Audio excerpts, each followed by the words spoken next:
Hello and welcome. For the best experience of this devotion, it's recommended that you find a quiet and comfortable spot and listen with earphones. Let's begin by reading Matthew chapter 2. Now when Jesus was born in Bethlehem of Judea in the days of Herod the king, behold, wise men from the east came to Jerusalem, saying, Where is he who has been born King of the Jews? For we have seen his star in the east and have come to worship him. When Herod the king heard this, he was troubled, and all Jerusalem with him. And assembling all the chief priests and scribes of the people, he inquired of them where the Christ was to be born. They told him, In Bethlehem of Judea, for so it is written by the prophet, And you, O Bethlehem, in the land of Judah, are by no means least among the rulers of Judah, for from you shall come a ruler who will govern my people Israel. Then Herod summoned the wise men secretly and ascertained from them what time the star appeared. And he sent them to Bethlehem, saying, Go and search diligently for the child, and when you have found him, bring me word, that I too may come and worship him. When they had heard the king, they went their way, and behold, the star which they had seen in the east went before them, till it came to rest over the place where the child was. When they saw the star, they rejoiced exceedingly with great joy, and going into the house they saw the child with Mary his mother, and they fell down and worshipped him. Then opening their treasures, they offered him gifts, gold and frankincense and myrrh. And being warned in a dream not to return to Herod, they departed to their own country by another way. Now when they had departed, behold, an angel of the Lord appeared to Joseph in a dream, and said, Rise, take the child and his mother, and flee to Egypt, and remain there till I tell you. For Herod is about to search for the child, to destroy him. And he rose and took the child and his mother by night, and departed to Egypt, and remained there until the death of Herod. This was to fulfill what the Lord had spoken by the prophet, Out of Egypt have I called my son. Then Herod, when he saw that he had been tricked by the wise men, was in a furious rage, and he sent and killed all the male children in Bethlehem, and in all that region who were 2 years old or under, according to the time which he had ascertained from the wise men. Then was fulfilled what was spoken by the prophet Jeremiah. A voice was heard in Ramah, wailing and loud lamentation, Rachel weeping for her children. She refused to be consoled, because there were no more. But when Herod died, behold, an angel of the Lord appeared in a dream to Joseph in Egypt, saying, Rise, take the child and his mother, and go to the land of Israel, for those who sought the child's life are dead. And he rose and took the child and his mother, and went to the land of Israel. But when he heard that Archelaus reigned over Judea in place of his father Herod, he was afraid to go there, and being warned in a dream, he withdrew to the district of Galilee. And he went and dwelt in a city called Nazareth, that what was spoken by the prophets might be fulfilled. He shall be called a Nazarene.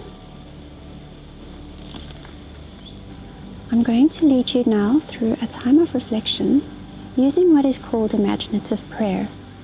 During this time, we will enter the Gospel using our imaginations to experience the sights and sounds of the scene, perhaps like what we do with children when we tell Bible stories.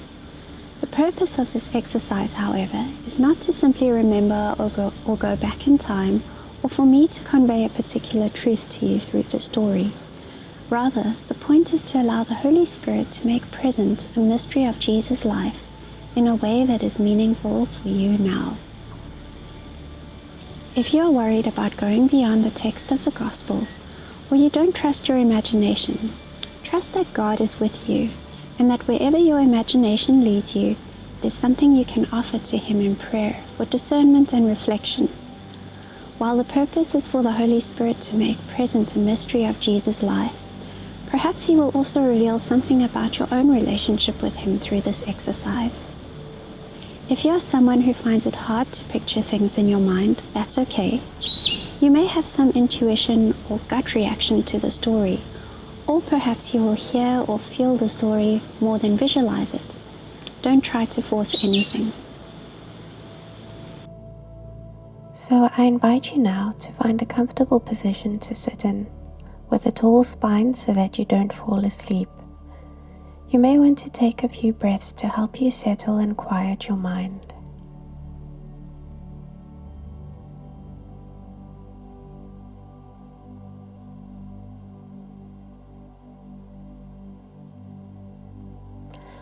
And I invite you to ask the Holy Spirit for guidance during this time.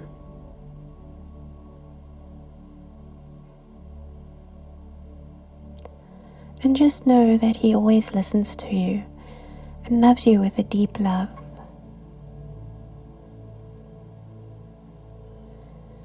And as you rest in this knowledge, ask for the grace to love Jesus more intensely,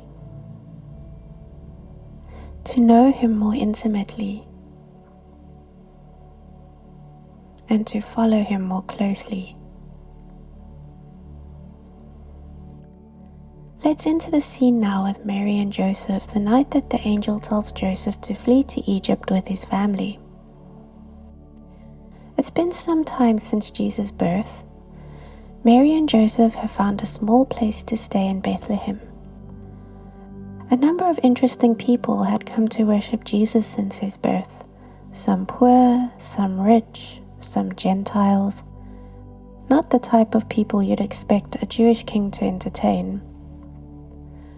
The latest visitors, the Gentile Magi from the east, have just left Bethlehem, leaving behind gifts of gold, frankincense, and myrrh.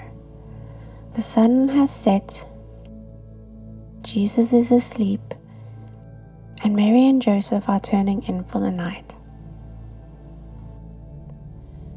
Take a moment to sense the quiet and peace in the house. No sounds of modern technology, just some crickets outside and a deep, restful silence. Who are you in this scene? Are you an observer? Or perhaps at this moment you are Mary or Joseph or even the angel bringing an urgent warning. Joseph, Herod wants to kill Jesus. Take him and his mother and flee to Egypt. The silence of the house is broken. Joseph goes to wake Mary. They need to pack and leave secretly while it's still dark. Have you ever encountered life-changing disruption?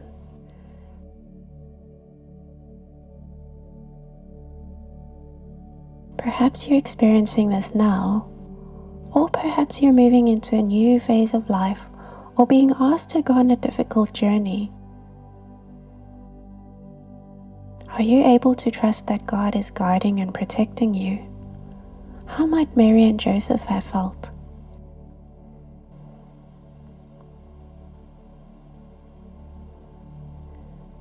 The donkey has been loaded with baggage, and Mary and Joseph quietly sneak out the town while everyone else is asleep. The angel of the Lord didn't give Joseph detailed instructions of where to go or who to meet when they arrive in Egypt, just the general instruction to go to Egypt. But he has provided for their material needs ahead of time with the gifts that the Magi gave them. What is Joseph thinking as they set out on their long, arduous journey?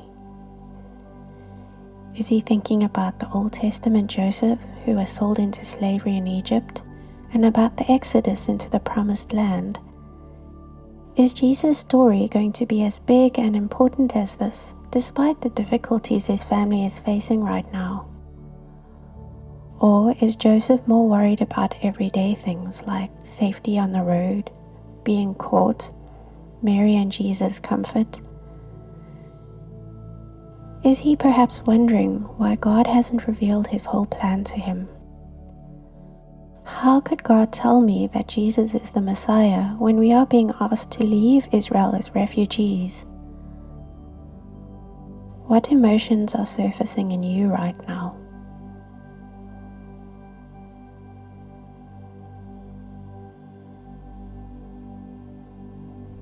I invite you now to reflect on where your feelings and imagination have taken you and to offer these up to God.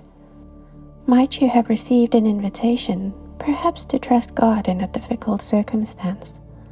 Or perhaps you have noticed something else that you'd like to talk to God about.